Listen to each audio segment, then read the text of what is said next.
How's it going, guys? In my last video, we talked about my thoughts and my dislikes and likes about the Canon EOS R6 when it comes to video and cinematics. In this video, we're gonna do pretty much the same thing, same structure, but instead for photography. And at the end of the video, I'm gonna just talk about my general thoughts on the R6 and whether I think it is a good camera for you if you're camera shopping.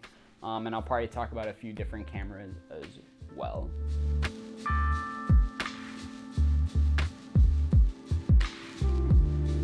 So just like the last video, I'm gonna talk about the things I like first and then the things I dislike afterwards. I'm gonna do 5 or 6 things for each one, and I'm gonna just rapid fire through them, not to make the video too long, because you guys, I'm sure, have seen a ton of stuff about this camera already, so I just wanna give you my thoughts in a quick and brief way. The first thing that I love about this camera is the autofocus, and I'm sure all of you who are watching this, who are interested in this camera, know this, but the autofocus on this camera is just so good. And it's getting to the point now with cameras where even the new Sony's coming out and everything, the autofocus, all the autofocus systems, for the most part, Nikon's kind of struggling. I think Sony and Canon do have a clear advantage, but no matter which one you go with, Sony or Canon, the autofocus in these cameras are just like so good, and it makes the camera just so easy to use. Specifically if you're a portrait shooter, wildlife shooter, sports photographer, things that require tracking subjects, because where it really does shine is tracking human subjects or animal subjects and the eye autofocus. And I'm not a huge portrait shooter, but the few portraits I have shot with this, they've been the best and easiest portraits I've done. And same thing with street photography. I do a lot of street photography, taking photos of random people, and it makes the process of framing your shot and just being able to focus automatically without worry when people are walking by you on the street and stuff like that, it makes it super, super easy. So the autofocus is a huge benefit to this camera. The second thing I'm going to talk about, which usually is a video feature, and I talked about it in my last video, but the IBIS, the stabilization in this camera, is absolutely incredible when it comes to photos as well. I do a lot of night photography, a lot of night street photography, and there's a lot of times where I have to set up my tripod just to get anything, you know, close to a good exposed image, right? And with this camera, I've been able to hand hold a second, 2-second shots leaning up against the post, and the image is completely sharp. And it's insane how good the stabilization is on this camera, and that's great for any low light situation that you can be in. And it just means you don't have to crank up your ISO. If you don't want to open up your aperture all the way and you want more things in focus, you can close your aperture at night and be able to hand hold a couple seconds of a long exposure and get light trails and all that good stuff. It's actually been super, super impressive, and that's a huge feature on this camera, which works well for video, but works really damn well for photography. The third thing about this camera that I like, but at the same time, it's also a dislike, and I'll get to it, you know, in the dislike section as well, is the sensor of this camera. So it's a 20 megapixel sensor, and I moved from a 24 megapixel Sony to a 20 megapixel Canon, and I was super concerned with the quality of the images I was gonna get. However, this sensor doesn't look like a 20 megapixel sensor. I haven't printed anything yet on this camera or from this camera, but just, you know, zooming in, pixel peeping, and really doing like a harsh look at my images that I've taken with this camera, it doesn't look like only 20 megapixels. And that's due to the fact that this is a phenomenal sensor, and it's not always about megapixel count, but it is also about the quality of the sensor. If I take a sensor from like 10 years ago that was 24 megapixels versus this is gonna look good, right? And the last thing I'm gonna touch on things I like is the electronic viewfinder. I haven't really looked too much into what other people are saying about it, but in my opinion, this is the best EVF I've looked into. I think it is a little bit better on the R5 than the R6, but even in bright daylight or whenever it is, I've had no trouble whatsoever looking through the EVF and using it. It's very responsive. When you're taking burst images, there's no lag. You don't get blackouts or anything like that. It just works super flawlessly, super well. Haven't had any issues with it whatsoever. And especially when you have a camera that shoots as fast as this and as many frames per second as this does, it's important to have an EVF that can keep up and not lag behind and still look good and all of that stuff. So now I'm gonna talk about the things that I don't like about this camera. And to be honest, there aren't many, but a lot of the things I'm gonna mention are just kind of small nitpicking things that could just make the camera a little bit better if they were improved upon. So the first thing is the flip out LCD screen. And this is more of a personal choice and a personal opinion. Besides the LCD screen just not being that great, I actually prefer having my old Sony's LCD screen, which is the articulating like up and down LCD screen instead of the flip out screen that then turns over and flips.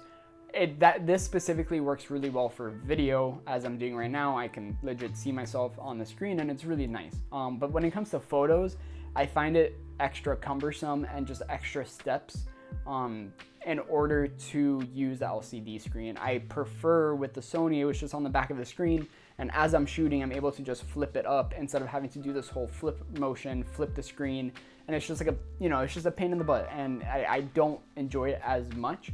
Again, super minor thing, it's not a big deal, but I do prefer just basic articulating screens instead of the flip out LCD screens. The second thing, again, this is a small thing and this kind of has more to do with video and overheating, but the camera does produce a lot of heat while taking photos. The camera won't overheat when you're taking photos, but it does produce a lot of energy and a lot of heat. So let's say you're taking hundreds of street photos and you want to take a 4K video of like some car or something like that. You're gonna have issues with filming for too long because while you're taking photos on this camera, it is producing heat. Obviously there's not a way around that. And again, you can take thousands of photos and the camera won't overheat. The issue comes is when you do both. The third thing that I don't like about this camera, which is kind of controversial and is like an unpopular opinion most likely, is that the shutter is too quiet.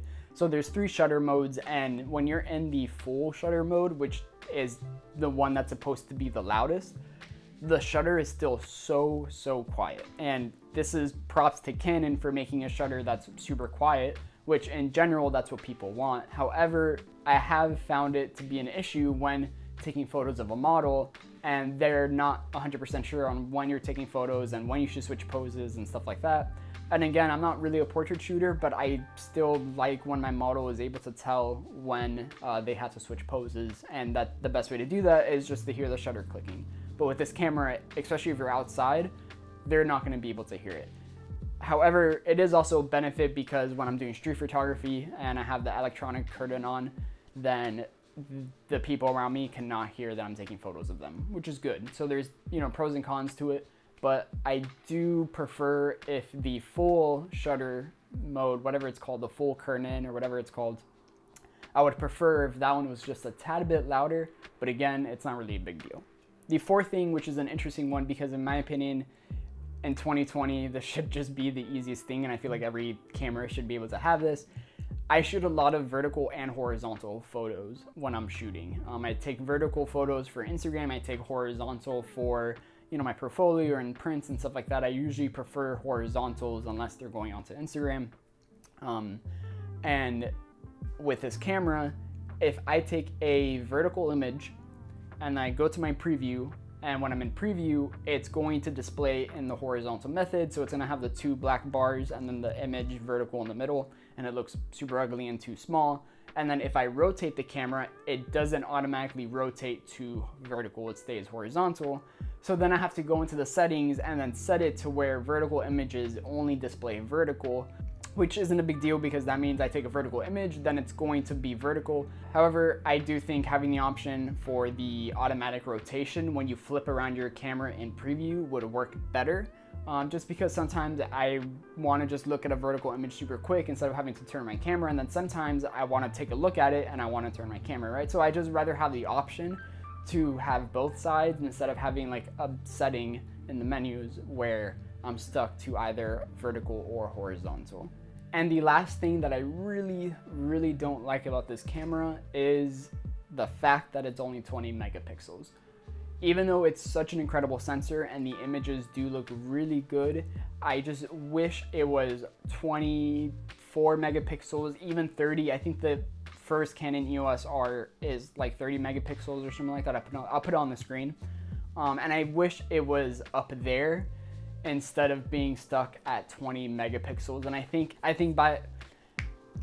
they're able to get this camera up to 24 to 30 megapixels, this camera would be a way better buy than the R5 or the A7 III or a lot of the other cameras on the market. However, since it's stuck at 20 megapixels, I know for myself, I was very tempted, or I was very close to not buying this camera just because of the lack of megapixels. And I know many other people who, when I tell them, yeah, I got a EOS R6, they're like, oh, you got a 20 megapixel camera. And again, megapixel count isn't everything. However, if this camera was 24 megapixels, I think it would be a lot more attractive. I think they would sell more, and I think people would just like it better overall. And I think that's the only thing, besides the overheating as well. But when it comes to the photo side of things, the 20 megapixel sensor is the only thing holding this camera back from being one of the best cameras, if not the best camera of the year for the price. So with those things out of the way, should you buy this camera for photography? If you're a photographer and you're looking to buy a new camera, what camera should you buy? And the answer I will give you is, if you buy this camera, you will not be disappointed. So with all of that out of the way, if you're a photographer and you're looking for a new camera, should you consider the R6? And my answer is yes. I think you should consider it 100%. However, there are very clear advantages and disadvantages to this camera. One of the things I didn't touch on, because that's not something that personally affects me that much, is the frames per second on this camera and the focus system for sports photography or action photography is absolutely incredible. So if you're a sports photographer and you're looking at this camera, I think compared to everything else on the market, besides the R5, which is, I think, just as good, you should go with either this camera or the R5. However, if you're somebody who shoots a lot of landscape and you print your images and you print your photos, or you care about megapixel count, or you shoot real estate, stuff like that, I think you should avoid this camera. Either upgrade to the R5 or go with the Sony. Go with the Sony a7R4, even get a Sony a7R3. If price is a concern, you can always get a Sony a7R3 or a7R2 even on the used market, and you'll have 30, 40 plus megapixels, and you'll have a great camera. So would I recommend this camera to a friend, and would I recommend this camera to you? Specifically just the R6, not considering anything outside of this camera, I would say yes. I think 95% of you guys can probably buy this camera and absolutely love it and tear with it. So with all that being said, I hope this video didn't run on too long. I appreciate everybody who's been checking out the past few videos. I've actually been getting decent viewership on them, like 500 plus, which is for me great with only 92 subscribers. With that being said, please subscribe. Let's get me to 100. That would be crazy, and I would certainly appreciate it a ton. And let me know what you guys want to see next when it comes to photography or even video stuff. I'm open to ideas. Thank you guys so much for watching. Again, please hit subscribe, hit the like button, comment below what you think about this video, and I will see you guys in the next one. Peace.